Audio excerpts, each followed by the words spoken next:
Dennis, so you've started float fishing? Yes. Thought I'd give it a try.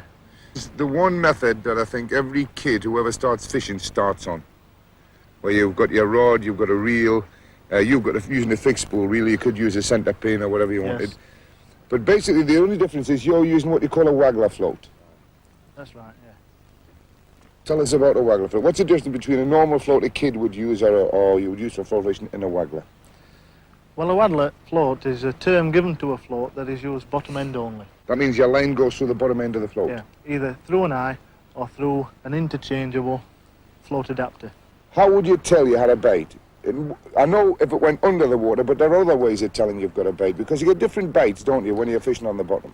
That's right. Well, on the bottom there, on the hook length, 18 inches from the hook, I have two number 8 shot. There's 2 small shot to register bites. If a fish came along and picked up my bait and lifted those shot off the bottom, the float would rise ½ an inch in the water.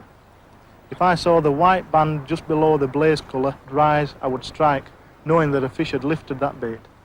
Well, let's have a look at these, Dennis. These are all your different floats. Well, starting at the beginning, this type of float, a very thin, small-bodied float, is locked by 2 BB. It will tilt up to there with 2 BB, and then one very small shot will then cock the float to the tip of the colour.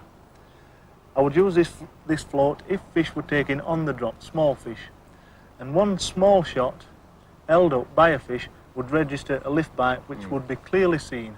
Yeah. Let's move to the end of the box and take one of these big long ones here. These are straightforward waddler floats. You would attach them bottom only, and they were for fishing lakes or rivers. Normally 4 or 5 rod lengths out, which will be 25 yards, something like that. What about these ones with a bulge on? You've got some, these are like the old, what do you call them, balsa wood floats, but well, obviously you changed, they don't make them that way. These again are waddler floats. They're a balsa body with a peacock insert, and normally you would use them in conditions where you would need to cast a float a little bit further because they take more shot than an ordinary straight float, or to beat surface drift. One of the most important parts, I should imagine, Dennis, is knowing how deep a water you're fishing in. How do you sort that out?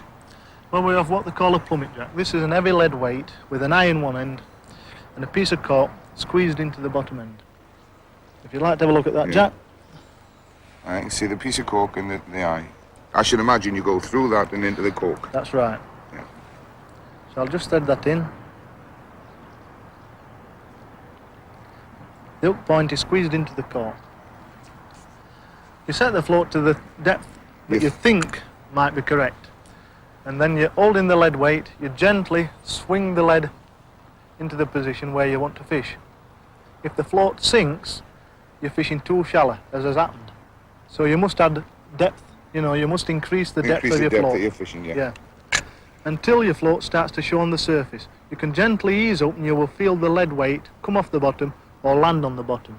Watching your rod end, you will feel the lead land on the bottom. Then, if the float is visible, you'll know that your hook bait is going to be on the bottom, which is very, very important to catch fish. Now I've felt my lead reach the bottom, and I know that my float is fishing probably 12 inches or 18 inches over depth, which is exactly what I want. If your bait's on the floor, it helps to stop. Yeah, it helps to steady the bait. Steady it. Yeah, it helps to steady the bait. If the float is moving through with the surface drift, if you add another little shot near the hook, it will help to steady the bait. So that it stays in the area you're fed. That's right. You must fish on the area that you're fed. Could you just summarise 1 or 2 of the important points in this particular sort of fishing that you would need to do here on a reservoir? Certainly on this particular reservoir, you must fish on the bottom. You must fish where you're feeding. You must feed regularly. You must fish light. A lot of learners fish too thicker lines and too bigger hooks, and they don't fish on the bottom. You must get your depth correct, and you must get your shot in right. Put most of your bulk shot round your float, and just have a few smaller shot. Take your line down. Near the hook to take your bait down and keep your bait steady on the bottom. And then concentrate like hell. That's right, concentrate. Well, I think I've learnt a lot off you. and I'll certainly improve my fishing if I come fishing on this reservoir particularly.